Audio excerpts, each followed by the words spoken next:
Assalamualaikum warahmatullahi wabarakatuh. Kami di sini akan mempresentasikan kajian agama dalam perspektif antropologi. Agama merupakan suatu ajaran atau sistem yang mengatur tata keimanan dan peribadatan kepada Tuhan, serta tata kaidah pola hubungan pergaulan manusia dan manusia serta lingkungannya. Pokok persoalan yang dibahas dalam agama adalah eksistensi Tuhan. Hubungan Tuhan dan manusia merupakan bagian dari aspek metafisika, sedangkan manusia merupakan bagian dari makhluk dan benda alam, bagian dari aspek fisika. Dengan demikian, filsafat membahas agama dari segi metafisika dan fisika, namun lebih menekankan pada metafisika. Aspek fisik akan lebih diuraikan dalam ilmu alam seperti antropologi. Kaitan antropologi dengan agama adalah bagaimana pengkajian agama berdasarkan pendekatan budaya atau mengkaji manusia yang beragama sekalipun. Kajian antropologis tentang agama, terutama menurut pandangan-pandangan normatif atau teologis, memunculkan persoalan. Sebab dari satu sisi, teologi keyakinan itu agama. Agama bukan merupakan produk budaya, tetapi ia datang dan bersumber wahyu dari Tuhan. Sementara dari sisi lain, kajian antropologis dan sejenisnya menyatakan bahwa agama bisa berkembang dan dikembangkan oleh manusia yang berbudaya. Oleh karena itu, bagaimana agama dikaji berdasarkan pendekatan budaya tanpa mempersoalkan benar dan salahnya beragama. Jadi, bukan kebenaran ideologis atau keyakinan tertentu yang menjadi titik perhatian, melainkan kenyataan empiris yang nampak berlaku dalam kehidupan manusia. Seperti dalam sejarah perkembangan agama, terlahir dua sudut pandang, yaitu sudut pandang dari kaum idealis dan kaum materialis, di mana kaum idealis ini memiliki sistem yang sangat bertentangan dengan kaum materialis, karena kaum idealis meyakini keberadaan Tuhan, baik itu secara pribadi ataupun secara zat ilahiyah. Maka bagi siapapun itu yang merasa bahwa Tuhan itu memiliki peran penting dan berpengaruh pada kebahagiaan dan kehidupannya, maka harus meninggalkan akal budaya dan kembali kepada sifat manusia yang naif dan percaya terhadap credo acquia absurdum. Mereka percaya bahwa tidak ada yang lebih alami dibandingkan kenyataan bahwa dengan iman kepada Tuhan. Tradisi ini melingkupi mereka sejak masih dalam buayan pada semua situasi kehidupan, dan secara artifisial terus-menerus bercokol dalam pikiran mereka, sehingga berubah menjadi semacam kebiasaan mental dan moralitasnya. Kenyataan ini menjadi sentimen di seluruh dunia. Keyakinan yang dipelihara dari masa lalu hingga masa kini yang masih percaya dan akan terus percaya terhadap keberadaan Tuhan yang merupakan suatu keniscayaan melekat dalam sifat. Kaum idealis meyakini bahwa Tuhan merupakan penengah bagi segala ketimbangan manusia. Argumen tersebut, di sini kita akan lebih memperdalam mengenai konsep agama berdasarkan tesis dari beberapa ahli filsuf dan ahli teologi.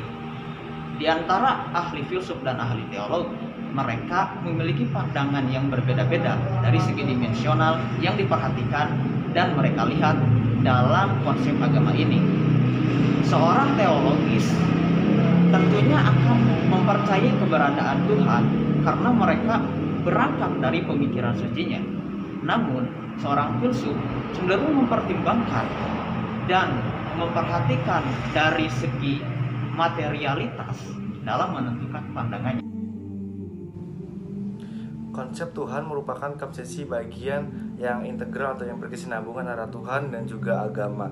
Eksistensinya menjadi sebuah titik sendiri inheren yang tidak dapat dipisahkan. Tuhan adalah titik epicentrum dalam setiap agama apapun itu. Dari setiap konsepsi metafisis mengenai Tuhan ini banyak diargumentasikan oleh para filsuf atau para teolog-teolog yang ada di dunia dalam sebuah karya-karyanya.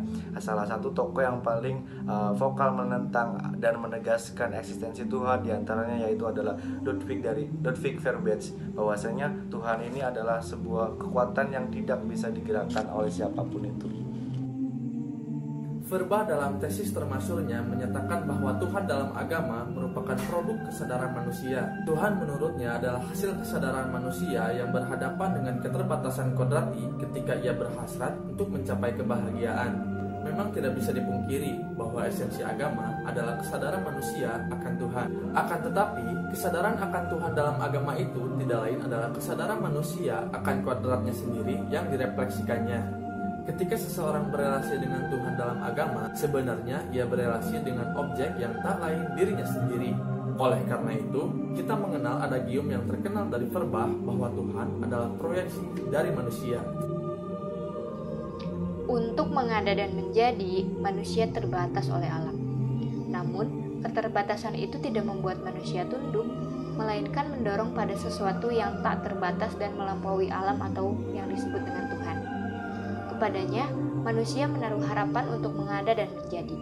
Ketika orang mempersonalisasikan kekuatan gaib dan menjadikannya sebagai Tuhan, itu merupakan suatu kepercayaan bahwa rasa tentang gaib ini adalah dasar dari agama. Perasaan itu mendahului setiap hasrat untuk menjelaskan asal-usul dunia atau menemukan landasan bagi perilaku beretika. Kekuatan gaib yang dirasakan oleh manusia ini didapatkan dengan cara yang berbeda-beda. Sederhananya, agama tercipta dari ketidakberdayaan manusia. Kelemahan dan keterbatasan manusia dalam menghadapi alam atau sesuatu hal yang berada di luar kendali mereka membawa pada imajinasi atau proyeksi berupa zat yang melebihi kedua hal itu. Intinya, ketidakberdayaan manusia dalam menghadapi alam dan persoalan yang berada di luar kendali mereka menjadi faktor determinatif dan menstimuli psikologis manusia untuk menciptakan sesuatu yang lebih besar dari kedua hal tersebut. Sosok yang abstrak, bersifat metafisis dan imajinatif itu disebut sebagai Tuhan. Konklusinya, Verbah menganggap bahwa kodrat materialah yang tertinggi, bukan ide absolut seperti yang dikatakan oleh Hegel. Verbah ingin mengembalikan tatanan realitas yang berpijak dari indrawi, pengetahuan yang realistis dan materialistis, di mana manusia menjadi pusat, bukan Tuhan. Karena pada hakikatnya, manusialah yang menciptakan Tuhan, bukan sebaliknya. Artinya harus bersifat rasional. Bagi Verbah, awal, tengah, dan akhir, agama adalah manusia. Ketaatan iman hanya menjadikan manusia individualis dan egois. Oleh karena itu, dalam poin utama tesisnya, Verbah menegaskan bahwa Tuhan merupakan hasil produksi imajinasi manusia yang memproyeksikan kualitas keimanan yang tersimpan dalam dirinya di hadapan berbagai keterbatasannya dalam mewujudkan keinginannya. Namun, di lain pihak, Sigmund Freud mengungkapkan bahwa orang-orang yang memiliki keyakinan atau kepercayaan terhadap Tuhan merupakan orang-orang yang mengalami gangguan psikis seperti halnya kesehatan mental. Oleh karena berbagai premis serta argumentasinya, Verbah dikenal sebagai Bapak Ateis modern. Berbagai konsep pemikirannya mengenai Tuhan sedikit banyaknya berhasil mempengaruhi pemikiran Karl Marx. Bahkan, Karl Marx mengungkapkan kekagumannya terhadap Verbah tentang bagaimana ia dengan kontemplasinya berhasil menjelaskan tentang esensi agama seperti halnya yang telah disebutkan di atas. Salah satu alasan mengapa Tuhan dan agama tampak tidak relevan pada masa sekarang adalah karena banyak di antara kita tidak lagi memiliki perasaan bahwa kita dikelilingi oleh yang gaib. Selama ini, tidak semua manusia pernah bertemu dengan Tuhannya. Hanya angan-angan mereka yang mengatakan bahwa Tuhan itu ada.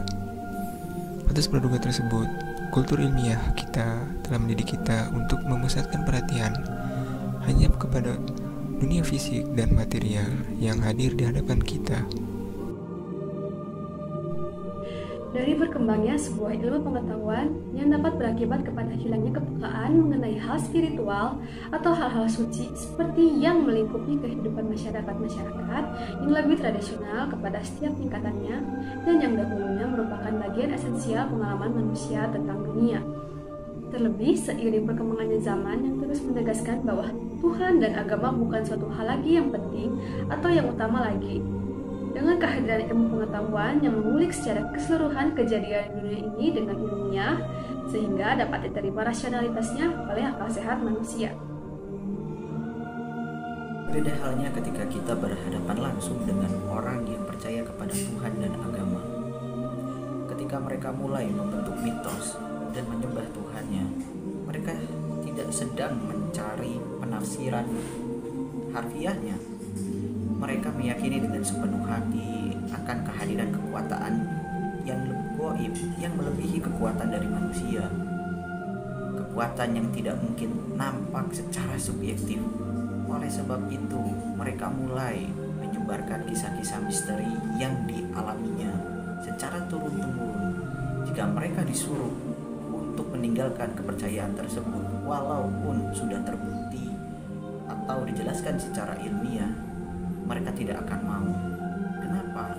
Karena kepercayaan tersebut telah menjadi dogmatis di dalam pikirannya. Contoh konkretnya adalah kepercayaan terhadap Dewi Ibu yang berkembang pada masa Paleolitik yang diyakini sebagai dewi terkuat yang dapat menyuburkan tanah pertanian. Hal ini sampai sekarang dianggap sangat sakral. Mitos ini juga tidak dipahami secara harfiah, tetapi bagaimana upaya untuk menggambarkan sebuah realitas. Ada juga sebuah kisah dramatis tentang dewa-dewi yang dapat membangkitkan emosional manusia yang menyuarakan perasaan mereka mengenai kekuatan yang sangat luar biasa, tetapi tidak bisa terlihat secara gamblang di hadapan mereka. Maka jelas bahwa mereka yang meragukannya, apapun yang membuatnya ragu adalah suatu pengecualian yang abnormal. Dengan demikian, antikuitas dan universalitas keyakinan terhadap Tuhan akan dianggap bertentangan dengan semua ilmu pengetahuan dan semua logika. Kepercayaan terhadap adalah suatu bukti kebenaran yang mutlak. Jika kaum materialis menganggap bahwa semua agama beserta Tuhan mereka, dewa-dewi mereka, nabi-nabi mereka, dan mesias-mesias mereka, atau orang-orang kudus mereka adalah hasil khayalan orang-orang dengan kedunguan imamnya, semua logika ini mendasarkan diri pada temuan manusia yang bersifat subjektivitas dan rasionalitas yang didukung dengan bukti yang sangat kuat. Berbeda halnya dengan Feuerbach yang vokal menegasikan adanya eksistensi Tuhan dalam konsep agama, Thomas Aquinas justru menganggap kehadiran Tuhan atau eksistensi transenden merupakan suatu hal yang definitif dan tidak dapat disaksikan lagi. Aquinas dalam semua teologika menegaskan dengan konkret bahwa eksistensi Tuhan dapat dibenarkan melalui sebuah pencarian kebenaran yang ia ejawantahkan dalam inti skolastisismenya. Menurutnya ada dua cara untuk mengetahui sebuah kebenaran. Yang pertama ialah melalui pewahyuan atau revelation, dan yang kedua melalui akal atau reason, dan melalui pergulatan filsafat yang dilakukan secara terus-menerus. Metodologi pencarian kebenaran tersebut terjadi sampai dengan beberapa kesimpulan tesis yang menurutnya menjadi sebuah pokok yang substansif untuk menguak adanya eksistensi Tuhan. Menurut Aquinas, segala substansi berasal dari substansi yang lebih besar dan sempurna. Substansi pikiran dan perluasan material memiliki celah ketidaksempurnaan. Maka dengan sendirinya celah tersebut merefleksikan eksistensi dari yang maha sempurna. Yang maha sempurna itulah yang merupakan substansi yang mandiri. Dan dari sanalah kedua substansi itu terbentuk. Di balik sesuatu yang kurang baik ada hal yang paling baik. Tesis metafisis tersebut menunjukkan bahwa adanya sesuatu yang memiliki kelebihan yang bisa dikatakan sempurna. Tidak mungkin yang kurang baik memberikan yang kurang baik kepada manusia. Tentulah yang paling baik yang memberikannya. Aquinas menyatakan bahwa Tuhan adalah realitas yang sempurna. Mengenai bahasan agama dalam perspektif antropologi Marx, agama menjadi bagian esensial yang menjadi faktor determinatif dalam menentukan orientasi budaya politik di masyarakat. Kurang lebih mendapat banyak pengaruh dari Feuerbach mengenai konsep Tuhan dalam agama. Marx memodifikasi konsep agama yang menurutnya jauh lebih relevan dan menganggap bahwa aliensi manusia terjadi karena hal seperti materi dibanding dengan abstrak. Dan mendasarkan aliensinya juga menganggap bahwa materilah yang dapat menentukan manusia, bukan dari roh atau ide. Dengan demikian, agama merupakan wujud pelarian dari aliensi lain yang fundamental seperti faktor ekonomi dan produk. Mengapa manusia teralienasi dalam suatu tatanan masyarakat kapitalis? Manusia teralienasi ketika hasil karya produknya tidak sesuai dengan dirinya, alih-alih dimiliki si pekerja, padahal justru dimiliki oleh orang yang mempunyai alat produksi. Oleh karena itu, agama menurutnya merupakan suatu peredam akan kondisi tersebut. Maka menurut Marx, agama merupakan suatu ekspresi kondisi yang real.